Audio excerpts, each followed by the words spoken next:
out from the psychopath of a dog who's just trying to murder him every single day. But there is one particular episode of Tom and Jerry that stands out above every other episode that they've ever created. So normally they're not friends. In this episode, they are friends and they understand each other very well. And that episode got nuked off of live television, Life, which is already very unnatural off the rip. Like, they've never had an episode anything like this before this, and then they pop out with this episode of Tom, who's basically waiting for death, and Jerry, who's just like, ah, man, my boy, what did they do to him? It's just very unnatural. Jerry having sympathy for a creature who spent the last decade prior to this trying to murder him day after day. But nonetheless, how did Tom end up in this situation? What did Tom do to result him in this terrible state of mind? In this episode, Tom comes across a female kitty cat, a white cat. This Donnie right here. The narrator instantly suspects that she is only interested in money and not love, but Tom ignores the precautions. The narrator basically said, boys and girls, bar for bar, I ain't saying she a gold digger, but she ain't messing with no broke,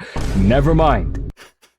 Basically, that's what he was implying. So Tom helplessly and hopelessly falls deeply in love with this white cat, wanting a connection with this cat, wanting to build a future with this cat. But Tom has a competitor, this other cat whose name is Butch. Butch is loaded. He's got GTA money. So Tom starts buying things for this white cat, but every time that he does, Butch just brutally mogs him. He buys her a flower, Butch buys her an enormous bouquet. Tom buys her a tiny perfume bottle, Butch buys her a tank of perfume. Tom spends his entire life savings on a microscopic diamond, but Butch gives her a diamond that's so big that they need welding masks to even bear the brightness of this monstrous diamond ring. Like, no matter what Tom did in this episode, he just kept getting outdone. There was nothing he could have done. As a last resort with the last amount of money that he had left, he bought her an old car through 312 monthly payments at 112% interest, which is literally death. The show even shows him signing away an arm and a leg. It literally says on the paper. So Tom pulls up in this monstrously trash whip, and Butch crushes and obliterates the car with his long luxury vehicle. So Tom is naturally defeated. He's broke, he's in debt, his girl doesn't love him. No matter what he does, he can't win. His life is reduced to absolute zero. He has nothing, so he falls into a downward spiral of despair. He begins drinking milk bowl after bowl, which, if you don't get the implication, milk is basically vodka. And Tom collapses into the gutter.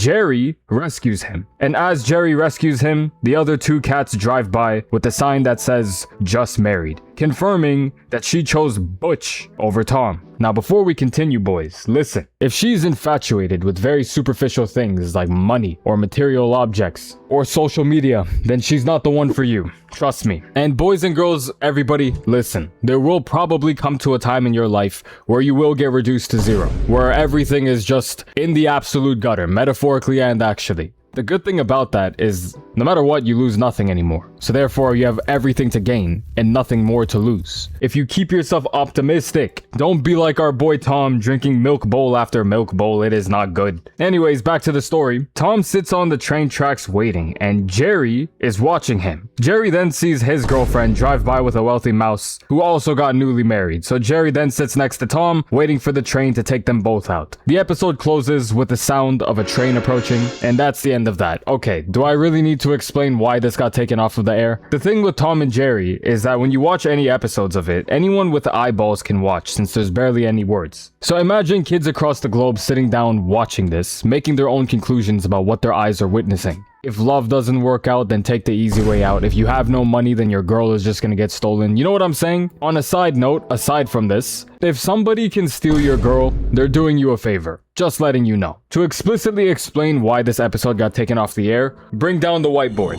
Tom intentionally waited for a train to kill him. Jerry joined in, waiting for the train to take the both of them out. There is nothing positive about this one story. It deals with despair, financial ruin, alcoholism, romantic manipulation, and helplessness. Not good for kids to witness. That was a crazy one, but there's a few episodes across other children's TV shows that quite literally sent people to the hospital, like this next one, in a show that you've probably never heard of that goes by the name Pokemon. I'm kidding, by the way. So on December 16, 1997, exactly 4 years before I was born, fun fact, there was an episode that aired that was called Electric Soldier Polygon, which was season 1, episode 38 of Pokemon, that quite literally sent hundreds of people to the hospital overnight in Japan. This episode only aired once before getting absolutely obliterated into smithereens off of the air. It never even ended up getting an English translation release, so the episode only exists in Japanese. But what happened in this episode that resulted in hundreds of people going to the hospital? Good question. In this episode, Ash, Misty, and Brock arrive at the Pokemon Center, which is where the system digitally transfers Pokeballs between locations. But the Pokemon Center stopped working. Something was disrupting the entire thing. So they met this dork, Dr. Akihabara, who was the inventor of the transfer system itself. He reveals that Team Rocket, the Ops, stole one of his prototypes that created a digital roadblock preventing the Pokemon from being transferred. So the boys entered the system. Ash, Misty, Brock, and Pikachu in the system, they confront Team Rocket and they start scrapping. Left hooks, right uppercuts, spinning tornado kicks. They were moving like fight back. Fight back! Fight back! So near the end of the episode, a rocket is heading towards Pikachu, so Pikachu detonates the incoming missile and an explosion happened. Now this is where the disaster played out. Obviously I'm not going to show exactly what happened, but we could put a visual representation that's not as drastic. When the rocket exploded, the screen started flashing that was alternating between colors red and blue at approximately 12 Hz. 12 alternating frames between red and blue, flashing per second for several seconds. This rapid change between red and blue colors triggered hundreds of seizures within viewers who were photosensitive, and the result, Japan's Fire and Disaster Management Agency reported 685 viewers, 310 boys and 375 girls were hospitalized by ambulance, with an additional 208 hospital admissions, 2 of the injured victims being in the hospital for 2 weeks. Thousands upon thousands of viewers, 12,000 plus to be exact, reported having headaches and nausea as a result of this episode. So what ended up happening to Pokemon after this? Oh, nothing good, boys and girls. Nothing good, I'll tell you that. They got removed off of the air for 4 months, from December 16, 1997 to April 16, 1998, and the episode was taken off of the air and edited. TV Tokyo apologized publicly, video rental stores pulled Pokemon off of the shelves, the police and government agencies investigated the production. It was just a shit show, basically. As insane as this was, thankfully, nobody died this time, but there have legitimately been times where people have died as a result of certain things that were shown on certain children's TV episodes. Like this next one, from a show called Beavis and Butthead. I'm gonna be honest with you guys, before this video, I have never heard of this show in my life. Beavis? Like when I searched this up to do more research, I was like,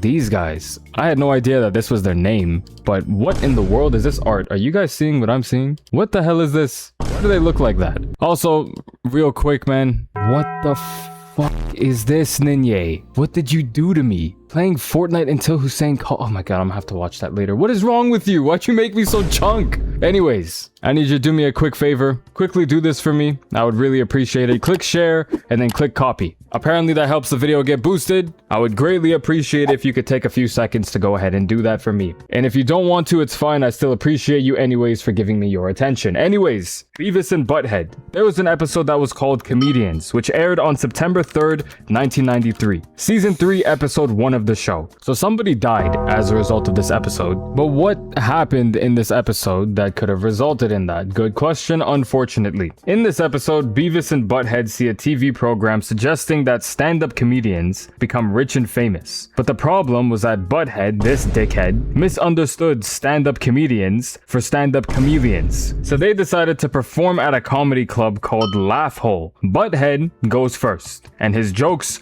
were terrible. He instantly got thrown off of the stage, and Beavis performed next, causing everyone to leave the club from how terrible his jokes were. They were trash. So Beavis lights a few newspapers on fire and attempts to juggle them. And as a result of this genius action, flames spread across the stage and they burn down the entire club. Beavis and Butthead